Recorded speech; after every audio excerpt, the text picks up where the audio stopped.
AP capital 3 government okay state అది అంటే I mean court ఏమో అమరావతి తీసుకొని అంటారు. కేంద్రానికి ఇచ్చారంటే అన్న జగన్మోహన్ రెడ్డి గారు అనుకున్నదే చేస్తారన్న. వాళ్ళు చెప్పారు, కోర్టు చెప్పింది, ఎస్ఐ చెప్పాడు. ప్రజలకు మంచి జరిగేది పట్టించుకుంటారు. కొన్నిసార్లు లా అండ్ ఆర్డర్ కూడా బ్రేక్ చేస్తాం మేమంతే. 2024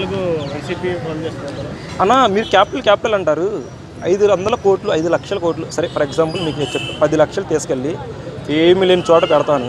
ఆ 10 లక్షలు నేను కట్టడానికి 10 సంవత్సరాలు పట్టింది అనుకోండి. 10 లక్షలకు వడ్డీ ఎంత వస్తుంది తెలుసా? ఫర్ ఎగ్జాంపుల్ ఆ వడ్డీ తీసుకెళ్ళి అక్కడ పెడితే డెవలప్ అయిపోద్ది వైజాగ్. సరే క్యాపిటల్ కన్ఫర్మేషన్ అనేది స్టార్ట్ కూడా చేయలేదు కదా అని ప్రజలు అడుగుతున్నారు. ఇచ్చారు కదా, ఇచ్చాడు. 3 క్యాపిటల్స్ అని జగన్మోహన్ రెడ్డి చెప్పాడు.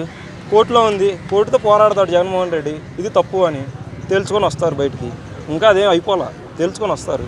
అదేముందాడు జగన్మోహన్ రెడ్డి అసెంబ్లీలో చెప్పారు 500 లక్షల కోట్లు ఆడ పెట్టి వడ్డీలు ఎంత వస్తాయి, 10 సంవత్సరాల డెవలప్మెంట్ ఎప్పటికి అవుతుంది, ఏమన్నా మనకాడ అంత బడ్జెట్ ఉందా?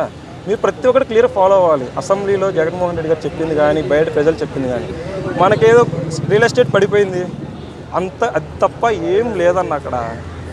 అక్కడ కూడా రేపు జగన్మోహన్ రెడ్డి గారు పోటీ చేస్తారు ఎమ్మెల్యేగా. ఓడిపోతే అడగండి.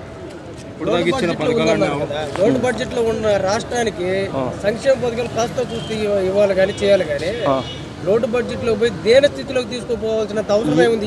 శాలరీలు కూడా శాలరీలు ఇవ్వలేదు, ఎవరు రోడ్డు ఎక్కారు? శాలరీలు ఇవ్వలేదని ఎవరు రోడ్డు ఎక్కారు అన్న? అసలు అది జరిగే పని కాదన్న. అంగన్వాడీ వాళ్ళకి 4,000 నుండి 10,000 వచ్చాయి. ఇంకా వాళ్ళకి అంటే ఒక అంగన్వాడీకి 10,000 నుంచి 26,000 ఇవ్వాలా? ఒక కానిస్టేబుల్కి ఎంత తెలుసు అన్న ఫస్ట్ శాలరీ ఇచ్చేది?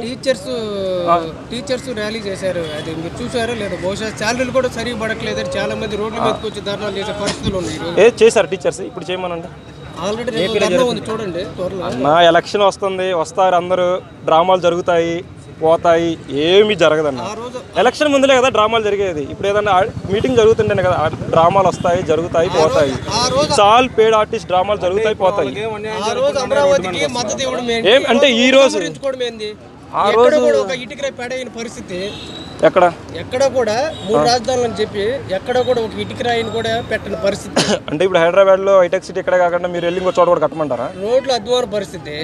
రోడ్ల అధ్వాన పరిస్థితి, డెవలప్మెంట్ నీళ్ళు, కంపెనీలు ఏదో ఒక చోట గొంత తీసుకొని అన్న. అసలుకి సోషల్ మీడియాలో ఏం చేస్తారంటే జగన్ గారి నుంచి ట్రోల్ చేయడానికి ఏం లేదు. సో ఇంకా 10-20 తీసుకొస్తారు.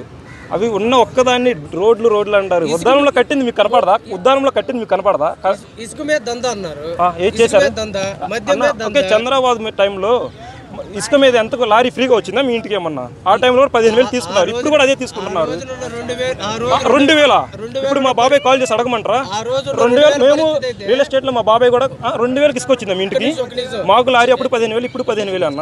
ఆ రోజు 2,500 ఉన్న పరిస్థితి అయితే ఎగ్జాంపుల్, ఈ రోజు 4,000 పరిస్థితి ఎంత?